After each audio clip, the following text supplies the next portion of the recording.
My first point is this. If you're going to develop your emotional intelligence, if you're going to become more emotionally intelligent as a leader, the first question you're going to ask yourself is this. What are your emotional triggers? In essence, what are the words, behaviors, experiences, people, or situations that affect your decision making, your behavior, or your responses to a particular situation? And that's the first question we're going to ask ourselves is, what are your emotional triggers? What are those underlying issues, those words, those behaviors, those experiences, those memories that cause you to respond in a way that is not necessarily who you are?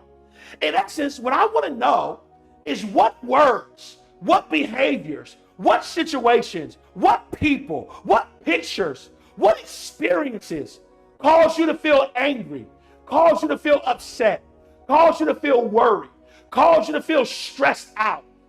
First question we gotta ask ourselves is, what are these emotional triggers?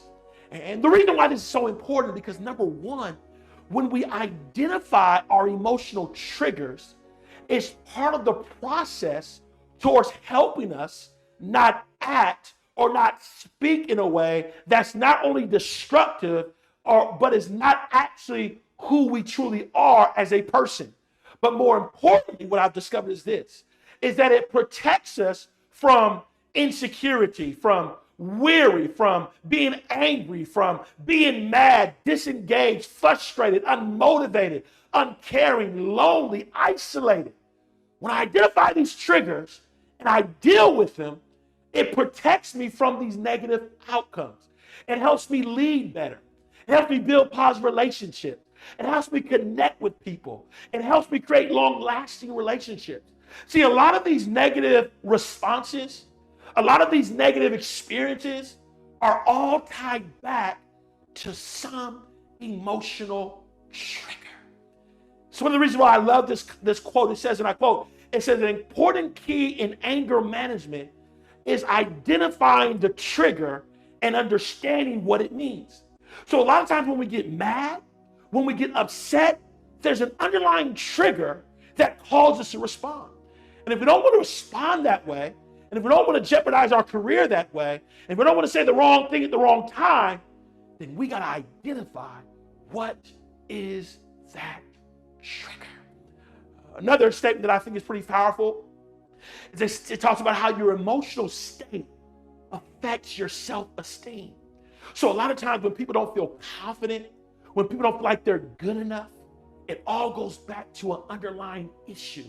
There's always something there that causes you to feel like that. Maybe it's what someone said. Maybe it was a failure. Maybe it was a rejection. Maybe it was an experience. Maybe there was something there that you never dealt with that caused you to believe that you don't deserve to be a leader, that caused you to believe that you don't deserve to be successful, that caused you to believe that you don't deserve to be the best in your class as a student, that caused you not to believe that you don't deserve to have a seat at the table.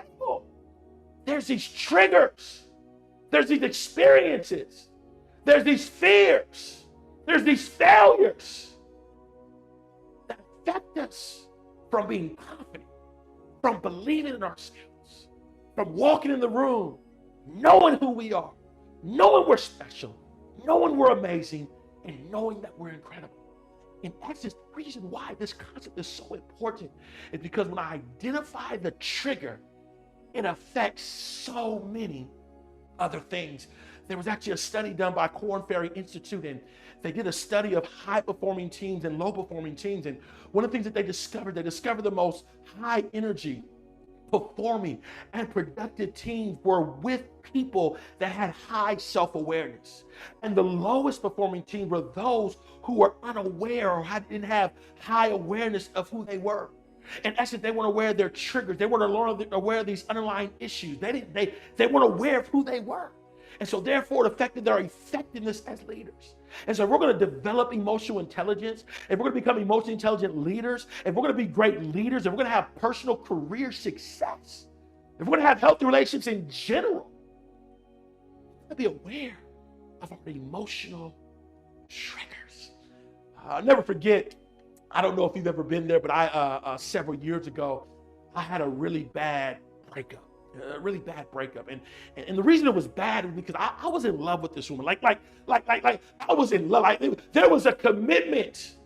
I thought I was going to be with this person for the rest of my entire life. I was locked in. And I'll never forget it just went bad, y'all. It just went bad. It went from cloud nine to all the way down to the worst of the worst of the worst. And I remember I was just frustrated, and I was just mad, and I was just agitated. And it was so bad that even when I looked at this person, I got mad. It was so bad that even when this person talked, I just got agitated. I don't know if you've ever been there before, but some of you just look at and they just say stuff. It just irritates you. And neither of you like each other. And then it would go a step farther because they know I don't like them, and I know they don't like me, and they know what irritates me. They start saying stuff and doing stuff to get me even more agitated. And so one day I'm interacting with this person, and I see them, and I leave, and again I'm frustrated. I'm like, I can't stand this person. This person's getting on my last nerves. And I remember I'm just so upset. I get in the car, and you know what we do when we get mad? I pick up the phone and call one of my best friends. Yo! And I'm just talking about this. Person gets on my last nerves. I can't stand them. Every time I see them, and I got to deal with them because we have a child together. I can't just cut them off. I can't just delete them from Facebook. I can't just delete them from Instagram because I got a child. I got to be with this person for the rest of my life. I'm just so mad. In the middle of my conversation, my good friend says, "Hey, Josh." I said, "Yeah." He said, "Have you read the book Emotional Intelligence?" I said, "What?" He said, "Have you read the book Emotional?" I said, "No, I've never read that book." He said, I think you need to read the book because I think it's going to help you with the situation." I was like, okay.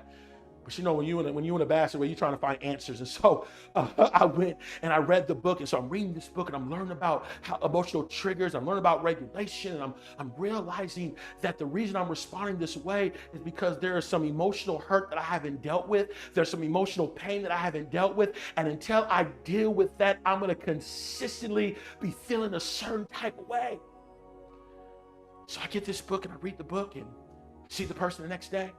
And when I see them, tell myself, emotional intelligence. I'm upset, y'all. I'm like, they're just irritated. Emotional intelligence. I walk to the car, emotional intelligence, emotional intelligence. I see them again, emotional intelligence, emotional intelligence. I'm walking, emotional intelligence, emotional intelligence. And so I'm sitting there and I'm just telling myself, emotional intelligence. And literally after about two and a half months go by, I'm driving on the 710 freeway one night because I've got stronger. I became emotionally healed. I just got inspired, and so I called my ex. I said, "You know what? I forgive you. I'm not mad no more.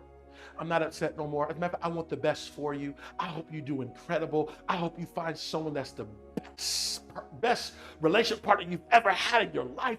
I mean, I'm just like saying, like literally all the it just left me because I became consistent in my emotional intelligence.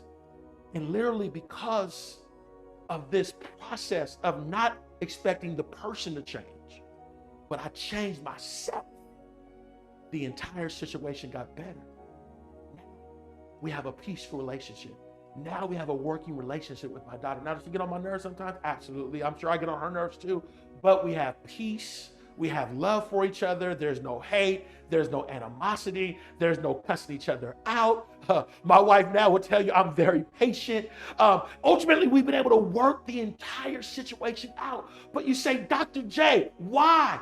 Because I got a hold to a book that taught me how to increase my emotional intelligence.